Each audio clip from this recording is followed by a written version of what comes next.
también. Realmente la última clase fue la semana pasada. Ahí ya vimos los últimos dones, la última clasificación, que fueron dones ministeriales, ya la vimos, ¿verdad? Entonces, dijimos que hoy íbamos a dejar este espacio más que nada para aclarar dudas. Aclarar dudas para que ustedes hagan preguntas. Entonces, aquí no va a haber examen, o en todo caso, le decía ahorita al hermano Lugo, el examen pues para mí. O sea, ustedes me van a hacer preguntas, si tienen preguntas, si tienen alguna duda, si es necesario aclarar algo sobre alguno de los temas que vimos dentro de clase, pues vamos a usar el tiempo para eso, ¿verdad? Pero repito, temas que vimos dentro de esta clase, ¿verdad? O sea, no vayan a hacer preguntas de otra cosa, ¿no? De dones espirituales, ¿verdad? Que fue el tema de las 12 clases sobre eso. Entonces, para eso, pues si ustedes se prepararon, porque también uno se tiene que preparar, ¿verdad? Para hacer preguntas. No es nada más así como que voy a improvisar preguntas. Desde el Shabbat pasado les dije de qué se iba a tratar, así que espero que hayan, por lo menos algunos de ustedes hayan trabajado en sus preguntas o hayan elaborado algunas preguntas de la clase. ¿Por qué? Porque si no lo hicieron, ¿qué creen? Entonces el que les va a preguntar voy a ser yo, ¿verdad? Y aunque no traigo preparado examen, pero preguntas pues me sobran, ¿verdad? Y serían preguntas así, directas, y preguntas de todos los temas. Así que, ¿qué prefieren? Preguntar. Perfecto. Bueno, pues vamos a comenzar. Vamos a ver quién de ustedes trabajó en sus preguntas, quién trae alguna pregunta, alguna duda sobre alguna de las clases de dones espirituales. A ver, hermano Lugo. Con respecto a la ayuda, sí me quedaron claras muchas ideas, sobre todo la cuestión que hice un comentario sobre un judío rabino que se tuvo que preparar para orar por alguien.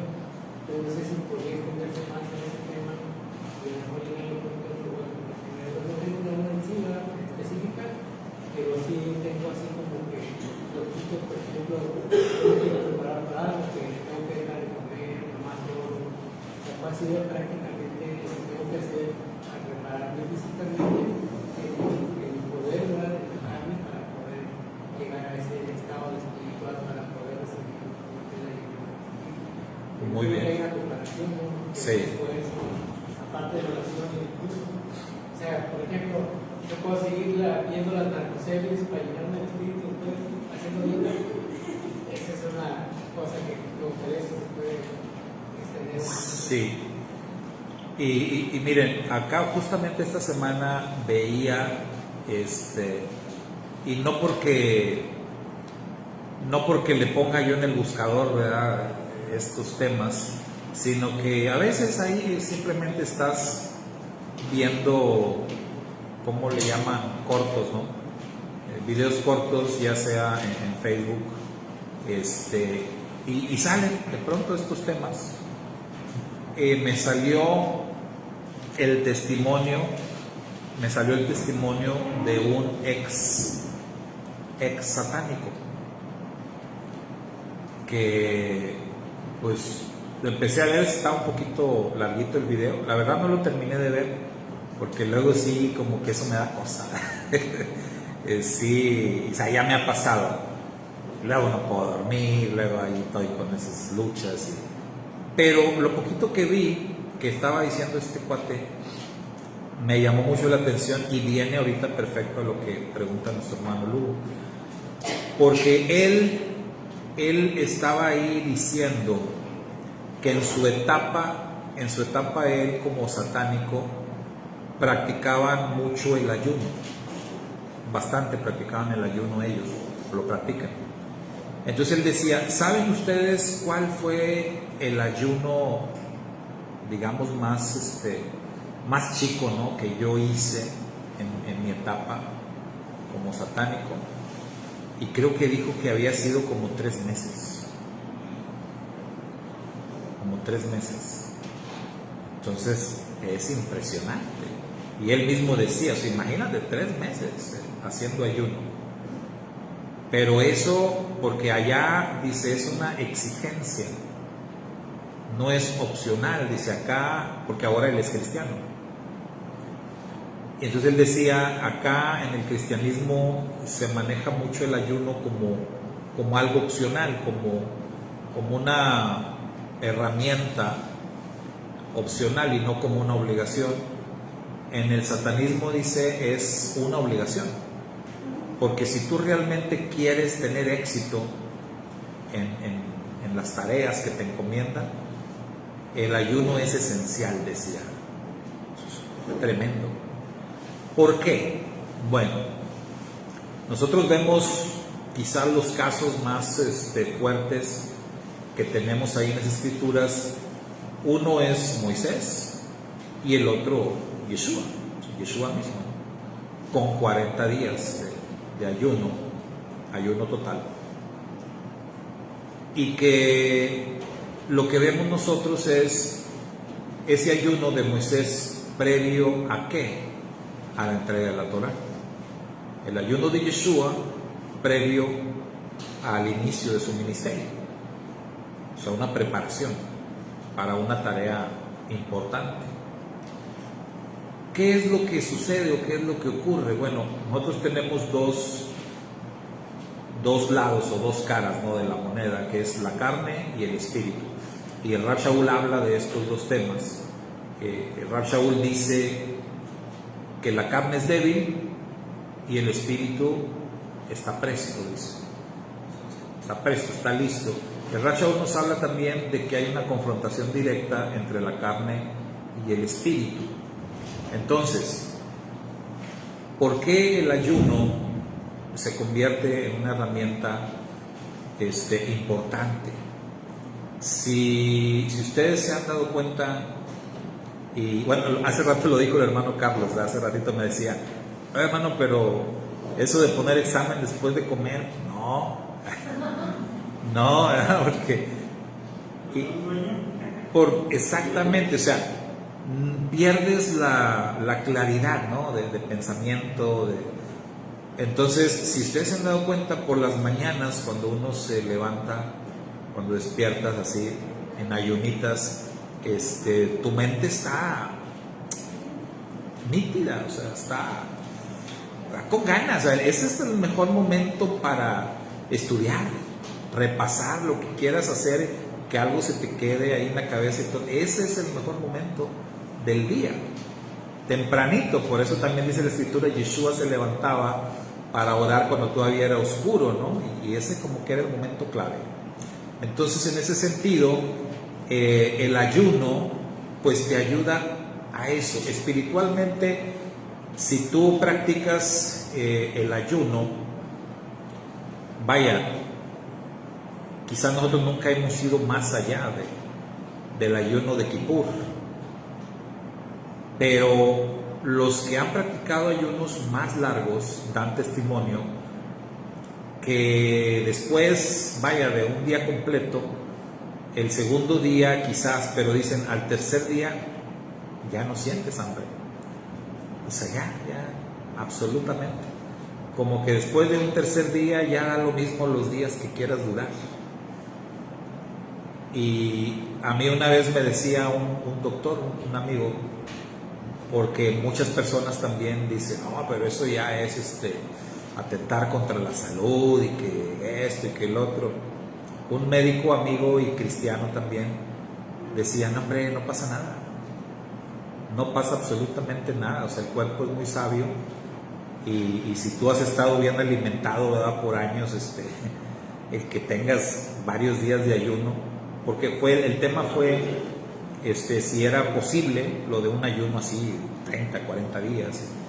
Y a ver, tú como médico, él decía, absolutamente sí, o sea, claro, no pasa nada. O sea, el cuerpo es muy sabio, Y el cuerpo, en el momento que tú le dejas de alimentar, después de un día, de 2 días, el cuerpo entiende que no le vas a dar.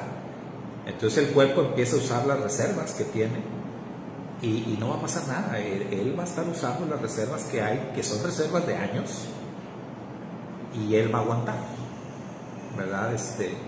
Entonces él decía, sin problemas, claro que sí, puede una persona aventarse un ayuno así. Ahora, en el terreno de lo espiritual, ¿qué es lo que ocurre con el ayuno?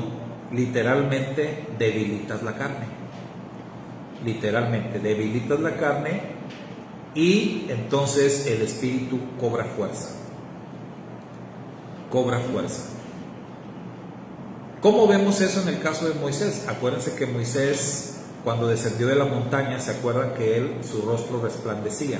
¿Por qué? Porque se impregnó de la gloria de Dios. ¿Por qué se pudo impregnar de la gloria de Dios? Mucho tuvo que ver el tema del ayuno, mucho tuvo que ver que debilitó completamente su carne, y que él estaba ya prácticamente en una relación espiritual muy elevada, ¿verdad?, con el Eterno. Entonces, la llenura del Espíritu tiene mucho que ver con eso. Ahora, cuando habla Isaías de ayuno,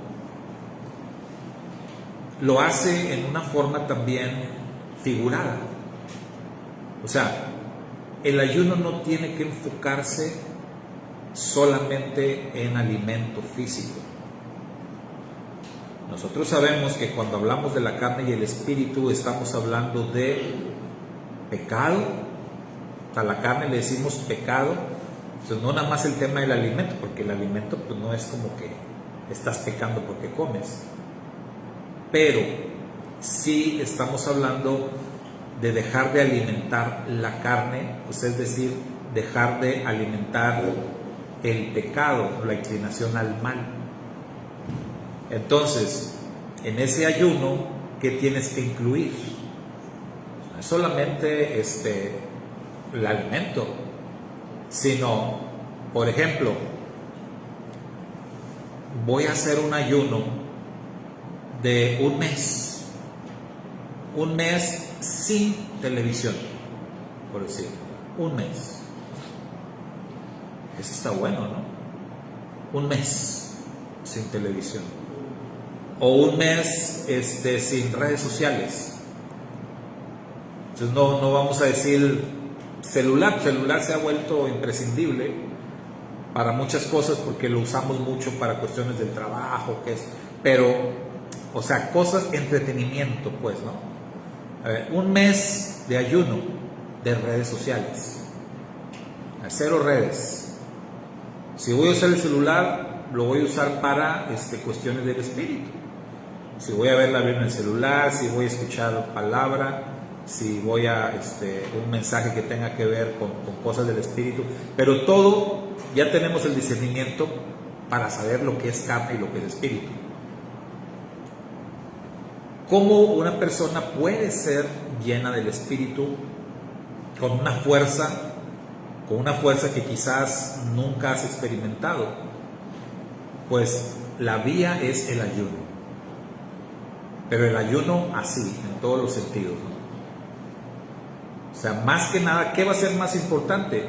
¿Ayunar en cuestión de alimentos o ayunar en cuestión de aquello que pueda distraerme, corromperme, confundirme, etcétera? Entonces, obviamente se trata de ayunar o hacer un lado todo aquello que no me aporte.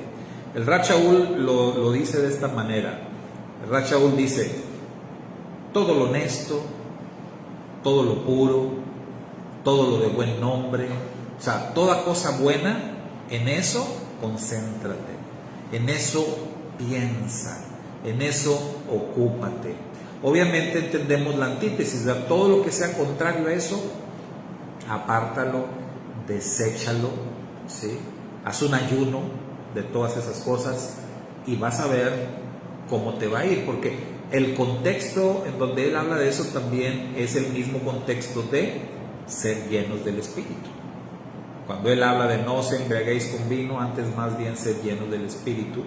Entonces es el mismo contexto en donde él habla de desechar todo este tipo de cosas y más bien ir en búsqueda de todas las cosas buenas, todo lo bueno. Entonces ese es el camino, ¿verdad? Esa es la vía. Cuando a un creyente le falta llenura del Espíritu o no experimenta la llenura del Espíritu, es porque hay demasiado estorbo en su vida.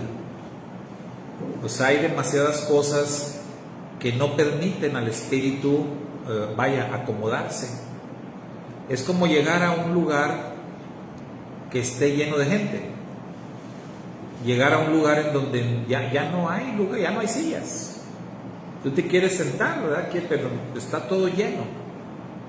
Es lo mismo. Esto es como que el Espíritu dentro de la persona, el Espíritu está buscando dónde acomodarse, pero no hay lugar, porque la persona, su mente está saturada de preocupaciones, está saturada de problemas, está saturada de información, pero información mala que no sirve.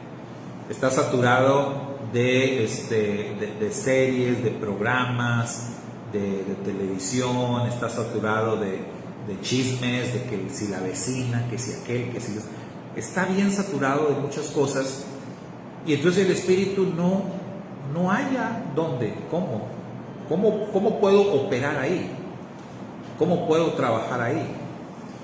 Entonces también por eso el Rav Shaul dice que tenemos que despojarnos de todo peso del pecado que nos asedia. Hay que sacarlo. Es como un barco, cuando se está en un barco y que un barco se empieza a hundir, ¿qué hacen los tripulantes del barco? Hay que aligerar todo lo pesado, todo lo que, vámonos, arrójenlo. Hay que mantener el barco a flote, y la única manera es desechándolo. Entonces lo primero que dice el capitán, o sea, todo lo inservible, todo lo que, vámonos para afuera. Necesitamos mantenernos a flote. Esa es la misma idea, ¿verdad?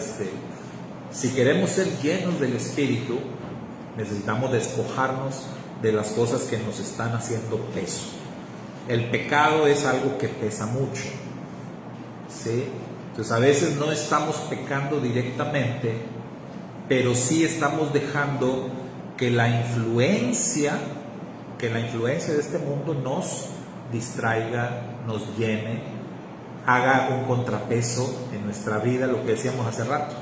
Entonces la balanza se inclina más para el lado de las distracciones, de la mala influencia, y el Espíritu pues está sin ejercer peso en nuestra vida. Entonces el Espíritu dice está presto, o sea, el Espíritu siempre está listo, pero el Espíritu no va a tomar el control de nuestra vida a la fuerza, hermanos. Eso no funciona así. No funciona así. Y cuando lo hace, o sea, el Espíritu sí lo llega a hacer, pero es momentáneo. Es algo momentáneo. O sea, el Espíritu puede tomar el control de tu vida, de tu mente, de tu boca, de tu lengua para hacer algo, pero momentáneo. Pero la llenura, digamos por un tiempo más largo, la llenura del Espíritu, eso tú lo tienes que decidir.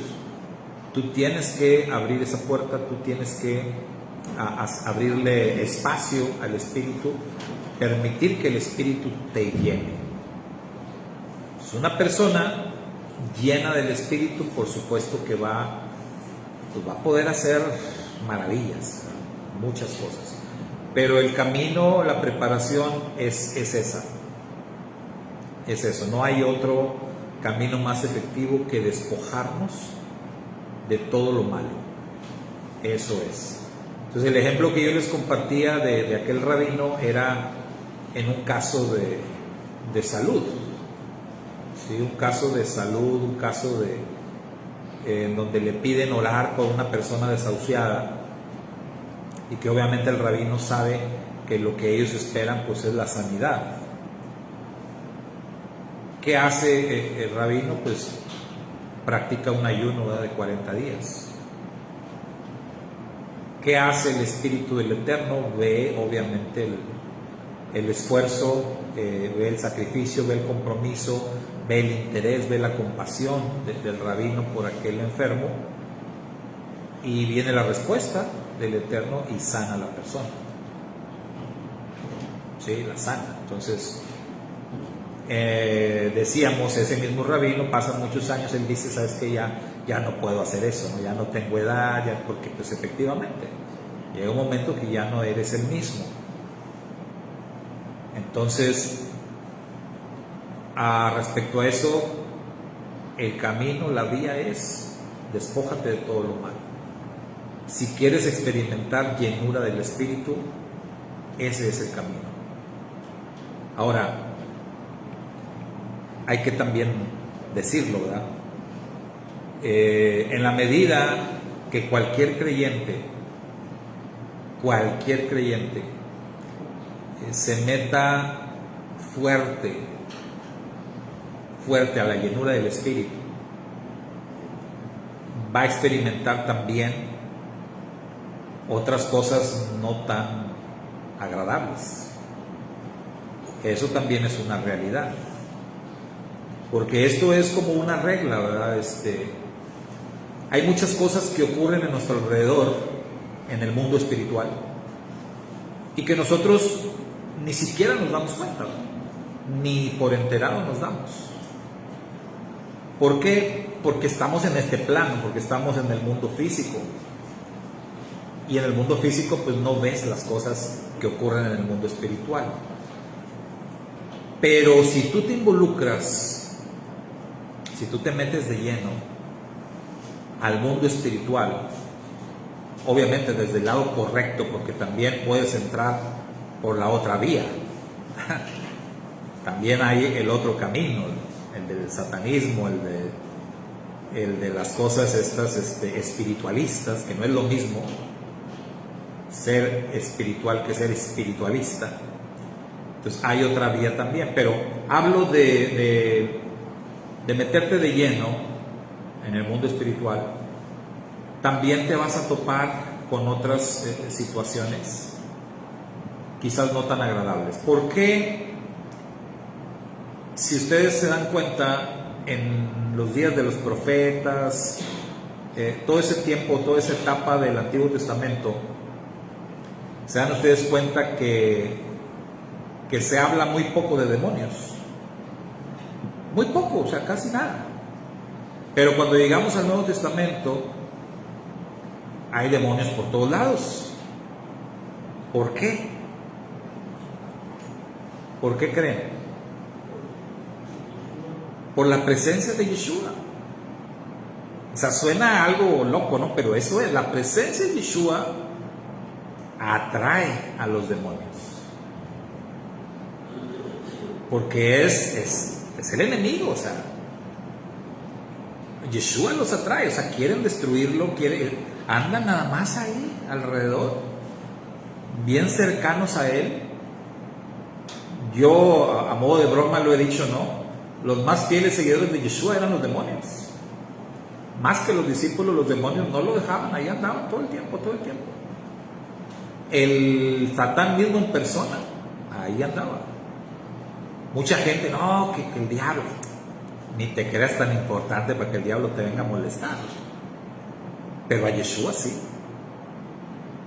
Entonces, ¿de qué estamos hablando? Yeshua es, por mucho, ¿verdad?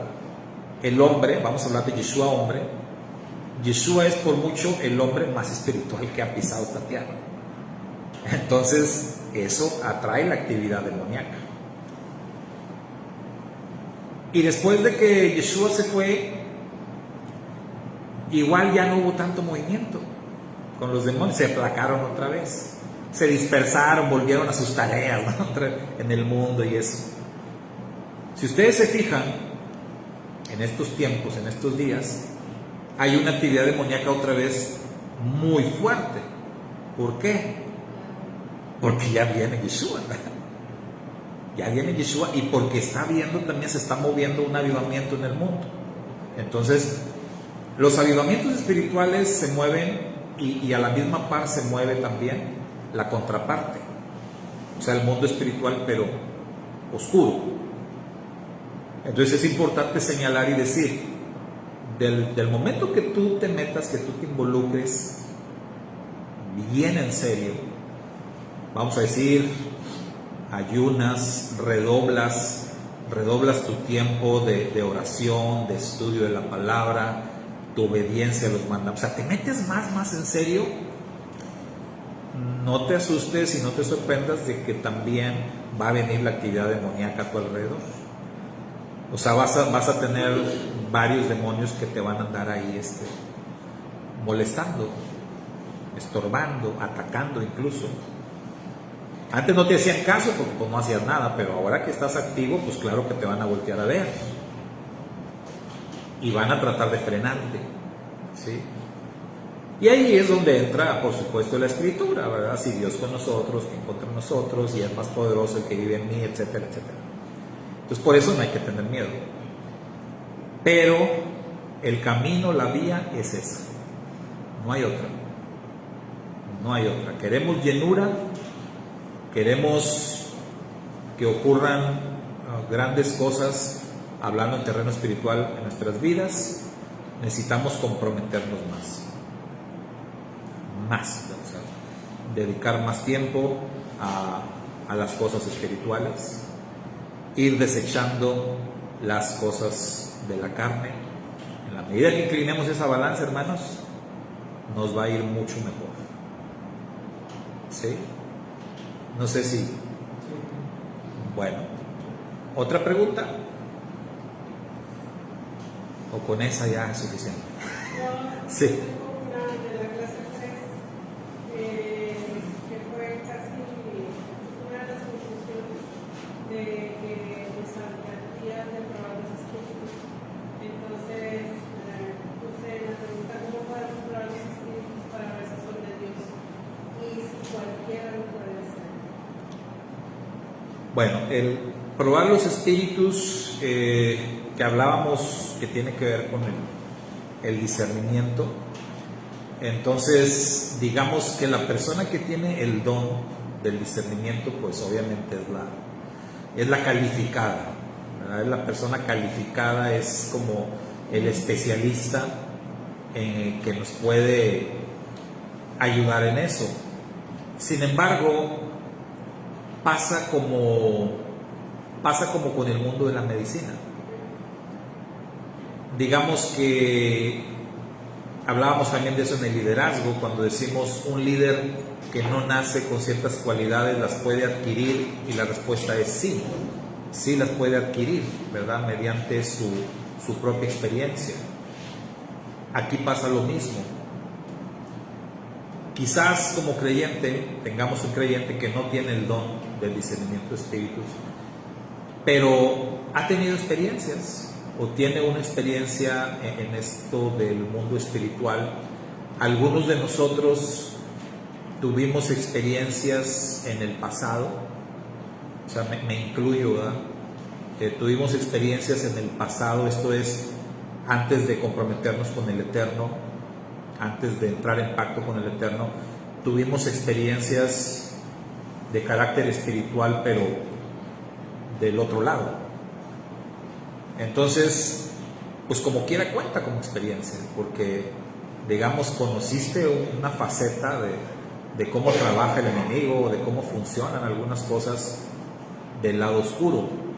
Y esa experiencia a mí me permite poder vislumbrar, poder darme cuenta cuando alguien está operando bajo o está operando para el lado oscuro, ¿verdad?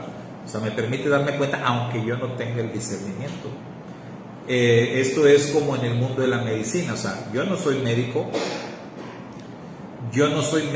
pero si yo ya pasé por un problema de salud específico, ese problema de salud que yo tuve, yo lo puedo identificar perfectamente en otra persona, ¿verdad?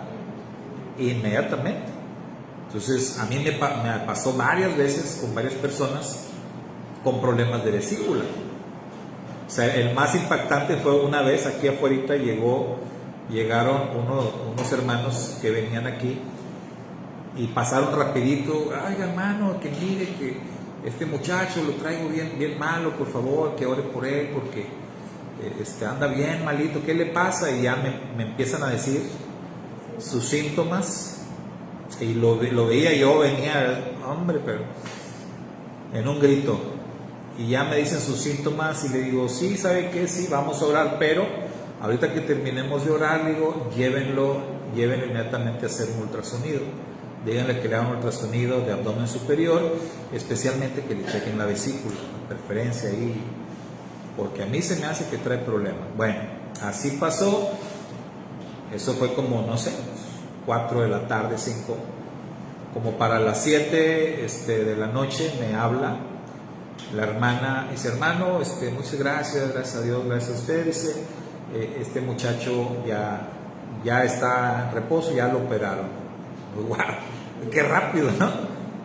Y sí era la vesícula, le hicieron ultrasonido, piedras en la vesícula, lo operaron de emergencia, pero ya está bien. Entonces, no soy médico, pero yo ya pasé eso, yo ya me la sé, ¿verdad? Igual, personas que han tenido niños con problemas de asma, nosotros batallamos muchísimo con Keila, de chiquita, con lo del asma. Entonces, esa experiencia, después que nos pasaba, veíamos niños así y les decíamos a los papás, oye, no te queremos asustar, ¿verdad? Pero te recomiendo que lleves a tu niño con este especialista, que lo cheques porque probablemente traiga una alergia ahí de carácter asmática. Otra vez, no somos médicos, pero ya pasamos esa experiencia. Y así, ¿verdad? O sea, hay muchas experiencias que vivimos que nos permiten a nosotros, pues, digamos, dar un dictamen, conocer. En el caso de los espíritus, saber, ¿verdad?, cuando un espíritu es de Dios o no es de Dios. Vaya, el más calificado es el que tiene el don de discernimiento, pero si no tenemos a alguien con ese don a la mano, puede ser que sí tengamos personas con la suficiente experiencia y que nos pueda decir, ¿verdad? ¿Sabes qué? Aquí hay algo, aquí hay gato encerrado. Ahora, ¿por qué es esto de probar los espíritus? Porque, hermanos, el ejercicio que hizo Saúl hace rato, los infiltrados. Siempre hay infiltrados. Siempre hay infiltrados. Y lo más terrible en estos casos es que los infiltrados ni siquiera saben que son infiltrados. Esa es la parte más dramática, que los infiltrados no saben que son infiltrados. Ellos no lo saben. Ellos están segurísimos que ellos son del equipo bueno. ¿Cómo sabemos esto? Yeshua dijo, en aquel día muchos me dirán, ¿se acuerda de ese pasaje? Señor, en tu nombre hicimos. Ahí nos está hablando de personas segurísimas, convencidísimas de que ellos jugaron para el lado bueno, de que ellos fueron creyentes, fieles, obedientes al Señor y que en su nombre hicieron muchas cosas. Sin embargo, al final Yeshua, ¿qué les dice? No los conozco, no sé quiénes son ustedes, apártense de mí, hacedores de maldad. Otra versión dice transgresores de la Torá. Entonces, infiltrados que ni ellos mismos saben que son infiltrados. Entonces, imagínense si ellos no saben que son infiltrados, ¿yo cómo voy a saber que son infiltrados? O sea, lo vemos difícil. Pero por eso el Señor nos dice probar los espíritus. Ahora, acuérdense que el mundo espiritual y el mundo físico están conectados. Están conectados, o sea, no hay que separarlos, o sea, están conectados. Hablábamos de Monte Gerizim, Monte Ebal. Había una conexión entre el Monte Gerizim y el Monte Ebal. ¿Cuál era la conexión? Los levitas. Los levitas eran la conexión, porque los levitas, dicen los sabios, ¿verdad? Dice el Talmud, que cuando esto pasó, los levitas cuando declaraban las bendiciones, volteaban hacia Gerizim para proclamar las bendiciones, y cuando iban a proclamar las maldiciones, volteaban hacia Ebal y proclamaban. Entonces, el enlace entre las dos montañas eran los levitas, lo cual nos enseña o nos recuerda que el mundo espiritual siempre está conectado al mundo físico. Si yo quiero discernir un espíritu o quiero discernir algo espiritual, pero no encuentro la manera de hacerlo en el lado espiritual, ¿dónde sí lo voy a poder hacer? En el plano físico. O sea, me vengo del lado físico, y en el lado físico sí tengo la forma bien palpable, sí tengo la fórmula transparente, clarita, para definir eso. ¿Cuál es? El árbol bueno da buen fruto, el árbol malo da fruto malo. De tal manera, dijo el maestro, que por sus frutos los conoceréis. Ok, no puedo discernir, no tengo la capacidad espiritual para discernir un mal espíritu que está actuando entre las sombras, pero sí tengo la fórmula de este lado del mundo físico. Puede ser que estemos tratando con un erudito, con una persona súper inteligente, súper conocedora, y que nos tiene impactadísimos con su sabiduría, etcétera, pero a lo mejor hay un mal espíritu ahí, un espíritu que no es de Dios. Pero nos impacta tanto del lado espiritual que no puedo yo realmente detectar, darme cuenta en el lado espiritual, pero del lado físico sí. Entonces, si yo no veo frutos en esa persona, tengo suficiente base o argumento para dudar, por lo menos dudar. Si esa persona realmente está operando del lado de la luz o está operando del lado de la oscuridad. Recuerden, la gran mayoría de personas dentro de las comunidades que operan para el lado oscuro no lo saben, ellos mismos no lo saben, porque no necesitan saberlo. O sea, el enemigo tiene suficientes soldados afuera, por fuera, atacando siempre, tiene suficientes, que los que tiene adentro, los infiltrados, no necesitan que sepan que son infiltrados, igual cumplen con la tarea, ¿sí? Entonces va por ahí, ¿verdad? Yo creo que la mejor manera ahí es aplicar nuestro conocimiento del lado físico, lo que Yeshua nos enseñó, ¿verdad? Por el lado físico, por el lado material, porque el lado espiritual sí a muchos nos va a representar una mayor dificultad. Simplemente requerimos una mayor preparación, como decía el hermano Lugo, para poder detectar eso. ¿Alguien más? Hermano, ¿sí?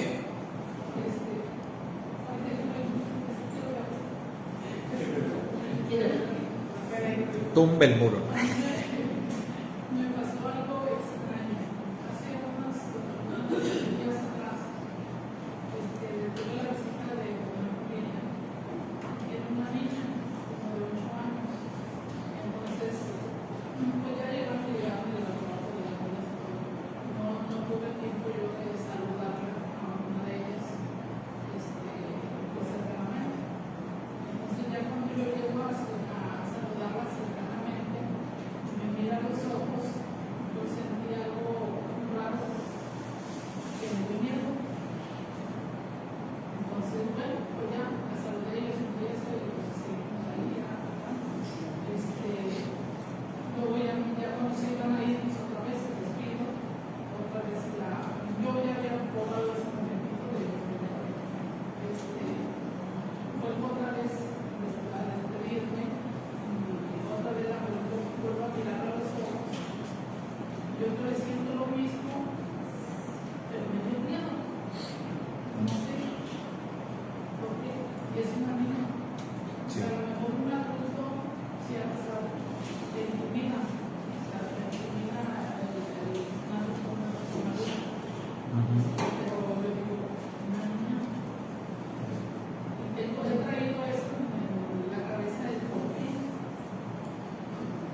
Bueno.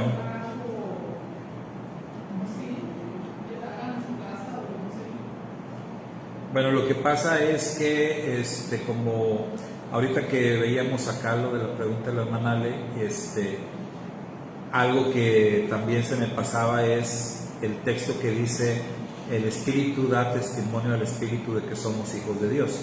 ¿Qué quiere decir eso? Que una persona que tiene el Espíritu de Dios se acerca a otra persona que tiene el Espíritu de Dios, y lo que hay es empatía, lo que hay es te identificas, lo que hay es armonía, lo que hay es vaya, te sientes a gusto, porque el Espíritu da testimonio al Espíritu. O sea, estamos en el mismo Espíritu y hay todo eso, ¿no? Vamos para el lado contrario.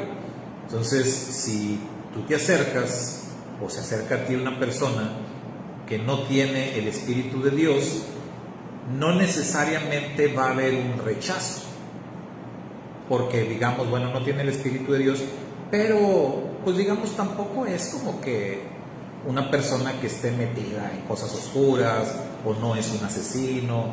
O sea, no necesariamente vas a sentir un rechazo. Cuando se siente un rechazo es cuando se te para enfrente alguien que definitivamente está del lado oscuro. Hay algo, porque ahí el Espíritu mismo es el que rechaza, siente un rechazo. Hay algo malo. O sea, ahí probablemente usted decía, pues con un adulto puedes pensar, quién sabe esta persona, en qué ande metido, a qué se dedique, qué haga. O sea, les platiqué una vez mi experiencia con una gitana, ¿verdad?, que se me acercó en un centro comercial y que se me acerca y me dice: hey amigo, te digo tu futuro. Y digo: yo te digo el tuyo. Digo: yo te digo el tuyo porque el mío ya lo conozco, yo te puedo decir el tuyo.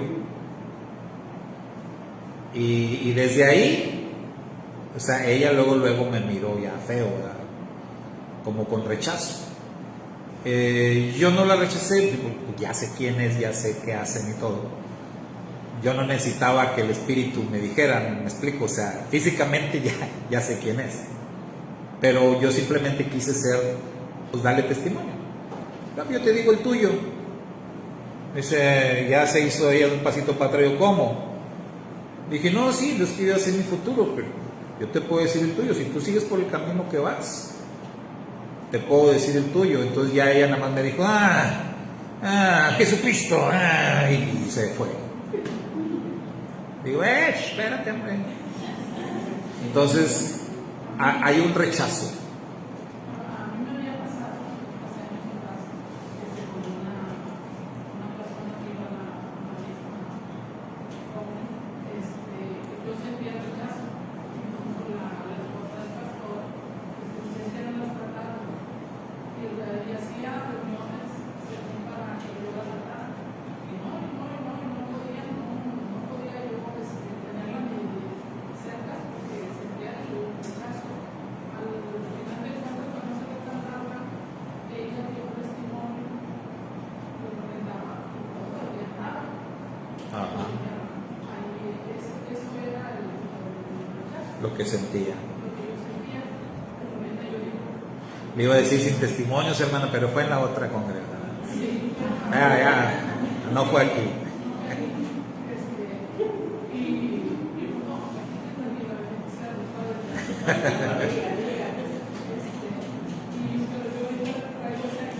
Bueno, mire, ¿por qué? Ahora, a eso iba, ¿no? ¿Por qué una niña? O sea, normalmente tenemos la idea de que los niños son de Dios, que los niños son buenos, que los niños son intocables, ¿verdad?, por el maligno. No es cierto. O sea, eso no es cierto, eso no es verdad. ¿Por qué? Porque, hay niños que, siendo niños, si los padres o los abuelos en su defecto estuvieron metidos en cosas oscuras, ellos pueden estar afectados por eso. Ya les platiqué también la experiencia que viví, que tuve de de una muchacha que había sido consagrada a Satanás, ¿verdad?, por su propio padre. Y ella, siendo ella una fiel cristiana, bueno, misionera, le servía a Dios como misionera, y ella tuvo problemas espirituales muy fuertes en un determinado momento de su vida. Entonces, a los niños, aún siendo niños, pueden estar acarreando un tipo de maldición por parte de los padres o por parte de los abuelos. Esa es una vía. La otra, hay niños, por ejemplo, los niños de Canaán. El Eterno ordenó matarlos a los niños. ¿Por qué? Porque esos niños ya tenían en su genética una inclinación al mal que los iba a llevar a ser personas terribles. O sea, esos niños ya traían demonios heredados, ¿sí? Eran personas malas, aunque fueran niños, quizás todavía no desarrollaban su maldad, pero el Eterno, que todo lo sabe, o sea, el Eterno ordena mátenlos, porque esos niños de grandes pues van a hacer lo peor. Pues esa es otra vía, ¿verdad? Que un niño, aunque sea niño, puede ser que ya trae ahí algo, una maldad, ¿verdad?, que se puede percibir, que se puede sentir. Y en tercer lugar, y la más fuerte ahorita, es la profecía que nos dice, que nos habla de estos tiempos, de estos días, y que nos habla de cuál va a ser el carácter de las personas y cómo van a ser los niños de nuestros tiempos. ¿Y cómo los describe el Rab Shaul a los niños de este tiempo? Implacables, desobedientes, o sea, vaya, malas personas, malos. ¿Por qué? Mucho tiene que ver la tecnología, o sea, esto, ¿no? La tecnología, todo lo que los niños tienen acceso hoy y que lamentablemente muchos papás no supervisan qué es lo que el niño está viendo en el celular. Hay muchas trampas ahorita, han salido a la luz muchas caricaturas, muchos muñequitos supuestamente inocentes que realmente lo que están haciendo es metiendo el demonio a tu casa. Hay juguetes, hay muñecos, hay tanta cosa que tú mismo abres la puerta, tú se lo regalas a tu hijo, ay, qué bonito muñequito, y tienes al diablo ya metido ahí en la casa. Entonces muchos niños están siendo afectados directamente por demonios, muchos niños. Entonces están teniendo comportamientos incluso erráticos. En las escuelas, maestras dicen, no, es que este niño se comporta de esta forma. Es por eso. El mundo espiritual de la oscuridad se está moviendo, pero con todo en la actualidad. O sea, tenemos muchos niños. Vaya, hermanos, chequen ustedes las estadísticas, por favor. Chequen las estadísticas de suicidio infantil. Se van ustedes a asustar, ¿eh? Niños que se suicidan.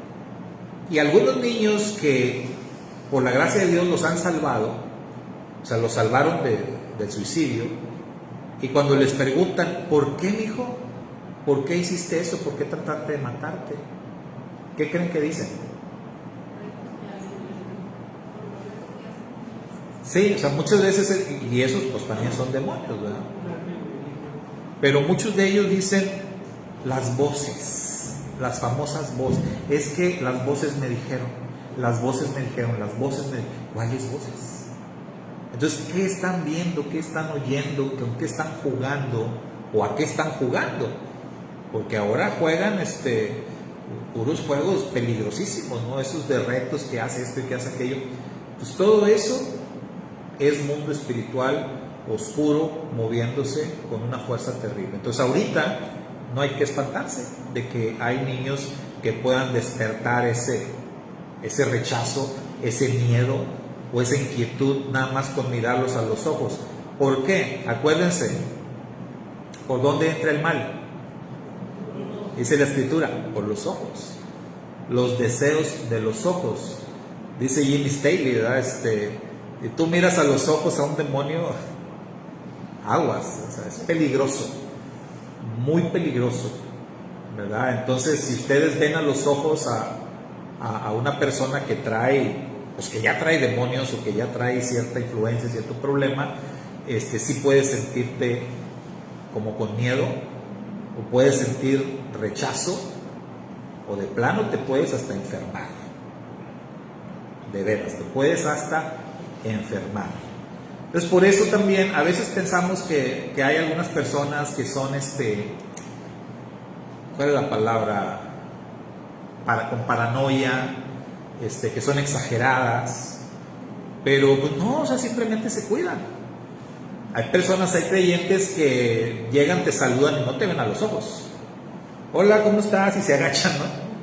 Y tú dices, ¿por qué no me ve a los ojos? ¿Qué falta de educación? ¿Qué grosero? No, simplemente que pues ellas han aprendido, se han dado cuenta, o a lo mejor ya les pasó algo y ya se cuidan de no ver a la gente a los ojos, porque pues que no me vayan a aventar algo por ahí, ¿verdad? Puede ser, o sea, no hay que descartarlo, ¿sí? Entonces, eso que nos platica la hermana, pues ahí es un ejemplo, ¿no? De lo que puede ser. A usted, hermana.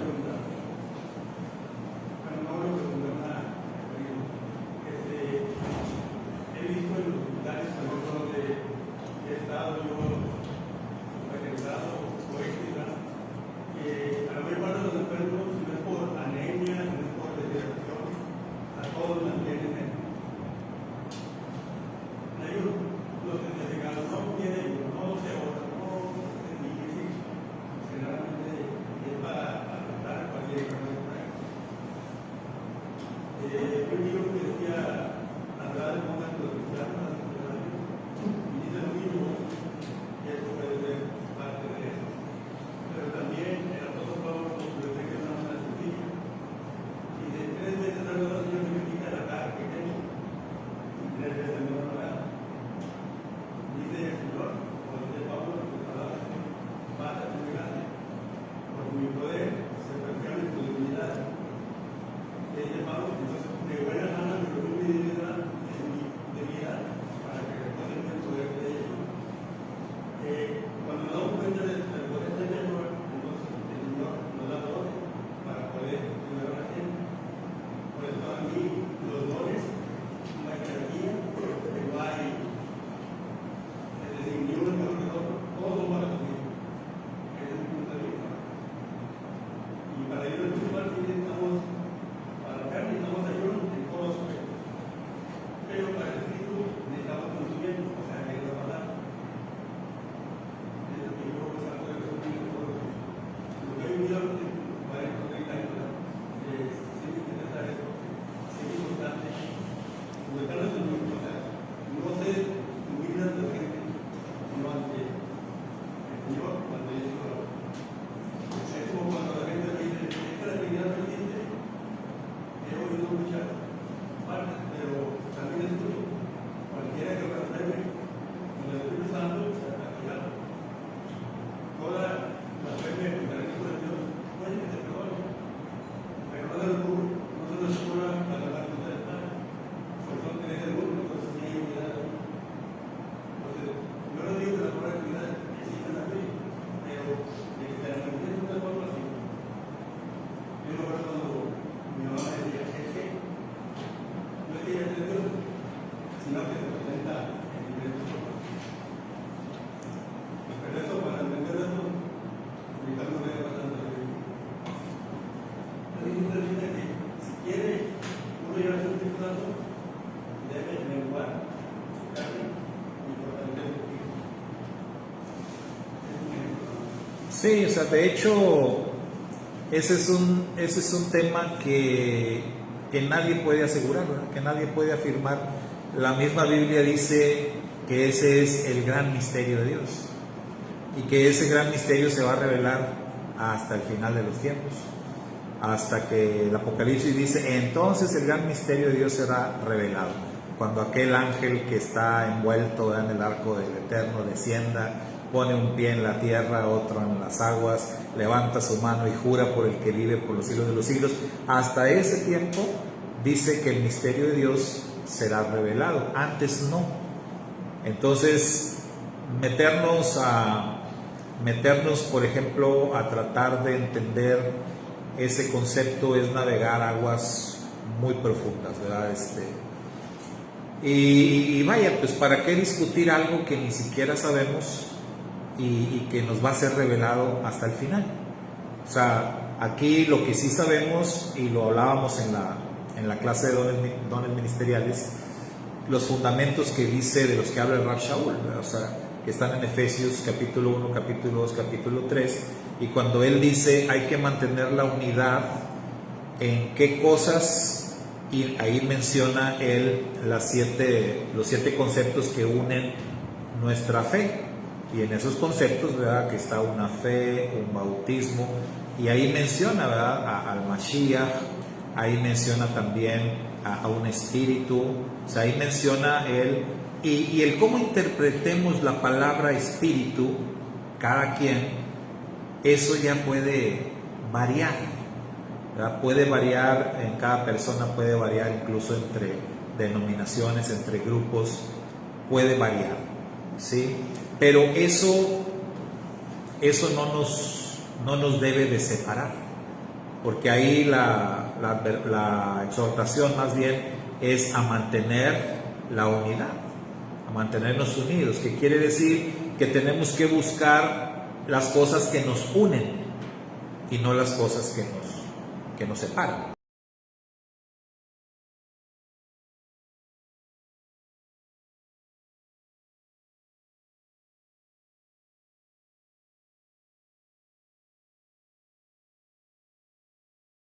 Para distanciarme, para separarme, pues estoy desobedeciendo, ¿verdad?, el mandato del Señor, que es busca o procura la unidad, ¿verdad? Eso es lo que tenemos que buscar. O sea, en cuanto a si Dios es uno, si son dos, si son tres, si son 5, si son 12,000, si... O sea, eso no es un tema que realmente...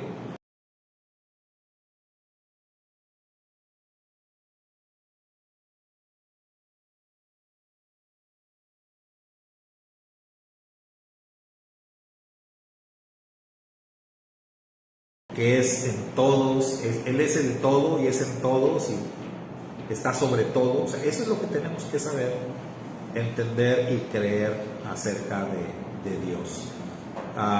Pues ya pretender más de eso, pues es pues querer como que jugar al que sabe más, ¿no? El que sabe más que otro, y pues realmente sabemos lo mismo, tenemos el acceso a las mismas escrituras.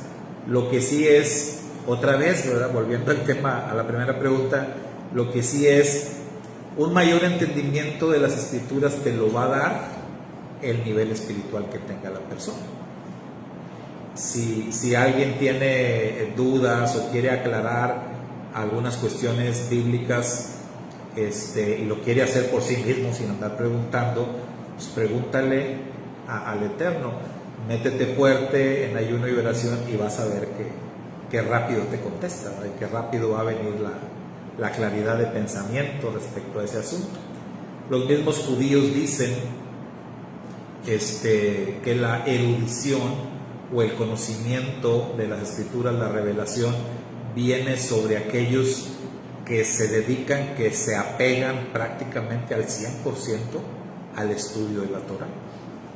Y hay personas así, son los que les llaman jajam, ¿verdad?, los sabios, porque esas personas están al 100% dedicados al estudio de la Torah. Oración, ayuno, estudio de la Torah, no hay otra cosa para ellos. No existe otra cosa, no hay televisión, que están metidos en eso. Esos son los sabios, ¿verdad?, y esos son los que pues mejores respuestas pueden dar en cuestión de términos así bíblicos o espirituales. Bueno, hermanos, ya se nos agotó el tiempo. No hay tiempo para más preguntas, lo siento. Si es que había más. Bueno, díganme. Sí. ¿Quiere?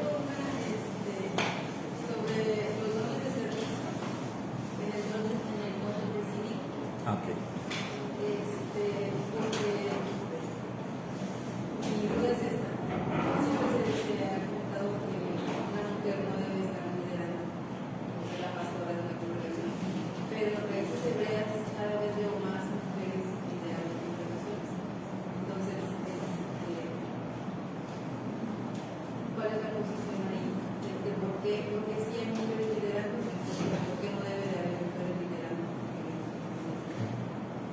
¿Cuál es mi postura? Sí, no, porque, o sea, yo sé que en mi creencia es que el hombre y las mujeres pueden ser maestros, pero están bajo la autoridad de un varón. Pero Sí. cuando sí hay una mujer liderando, podemos decir que está mal. ¿Por qué? Bueno, a mí por lo regular, pocas veces expreso así mi postura, ¿verdad? Pero siempre digo, bueno, hay esta postura y hay esta, ya ustedes agarren la que quieran, ¿no?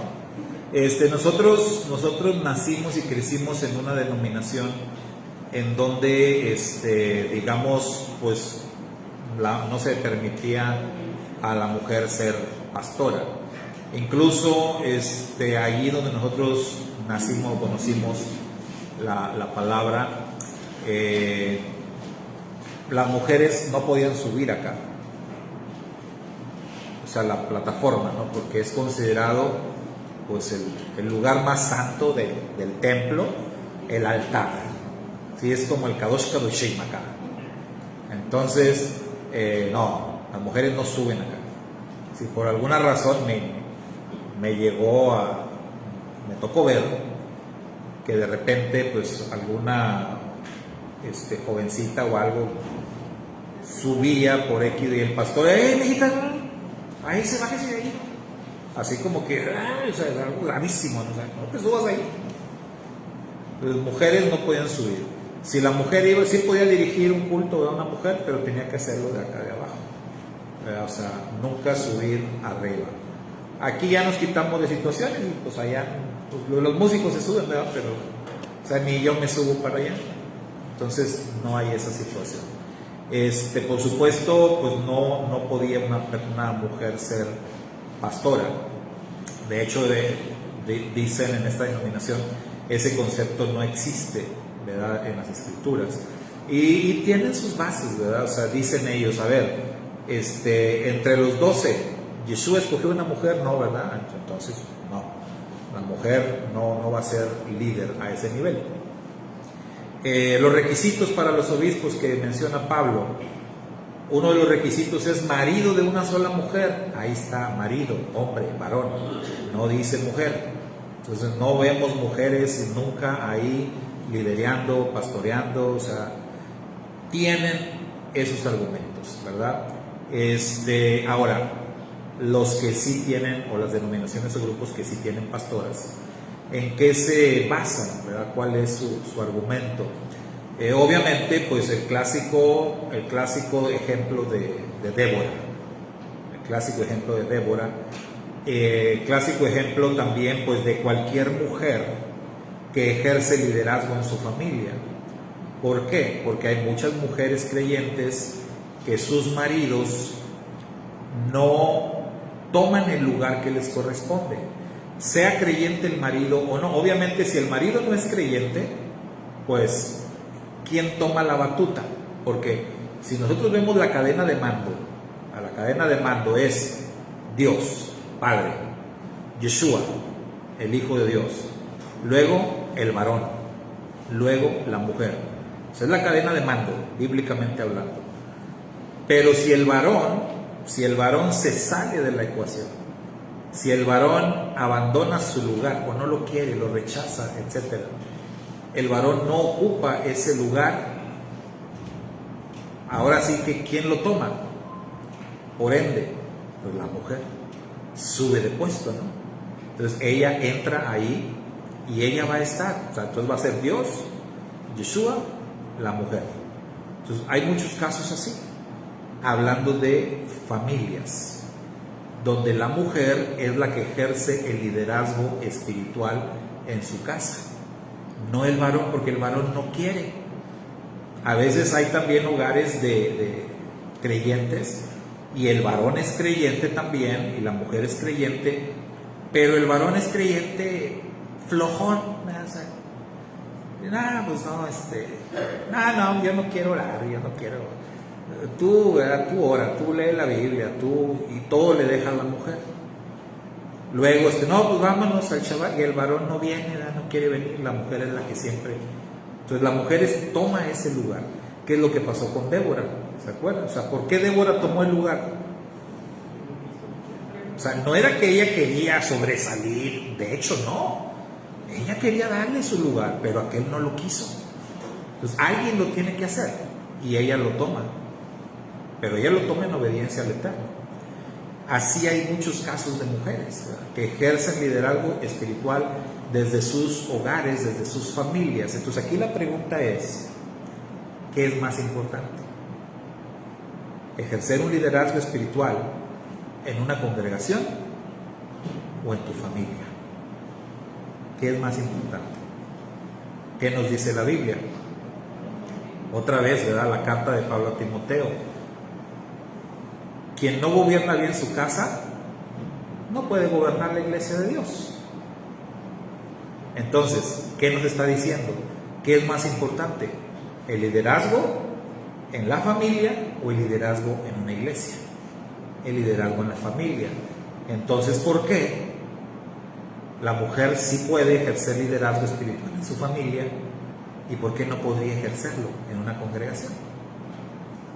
Entonces, yo no estoy diciendo que mi postura es que sí pueden, pero estoy diciendo que no suena lógico, ¿verdad? Ahora, hay razones. En la práctica, en la experiencia, yo he visto esas razones. Y es que en la naturaleza humana hay algo en los varones, hay algo en los hombres que no les termina de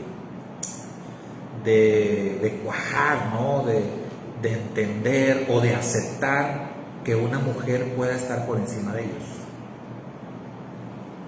Eso es algo en todos los ámbitos, en todos los ámbitos. Bueno, mi hija nos platicaba algo de su trabajo y nos decía, o sea, es que de repente hay varones que, bueno, no quieren aceptarlos. ¿Cómo?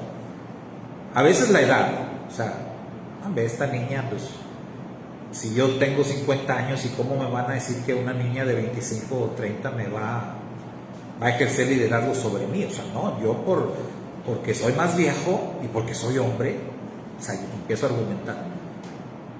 Eso pasa, hermano, eso pasa de manera natural.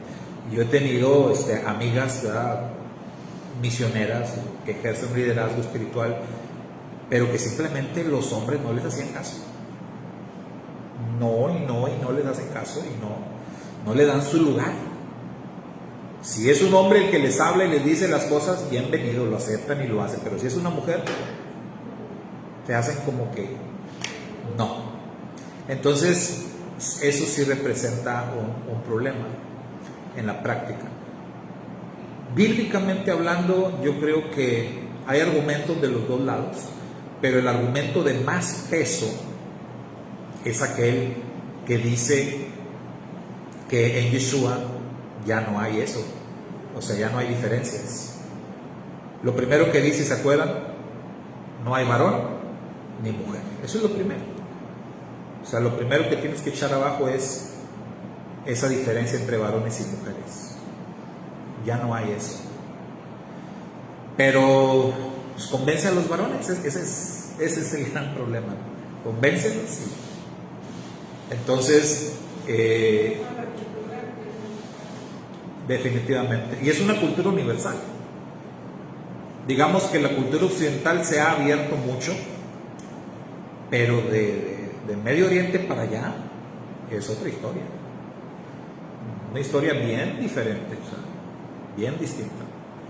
Entonces, es hablar de cultura, pero desde la perspectiva bíblica, pegándonos a los textos y todo, pues tenemos que decir que por supuesto que las mujeres pueden ejercer liderazgo. O sea, vaya, no, aunque no se les permite ser pastoras, pero pues hacen trabajos más importantes.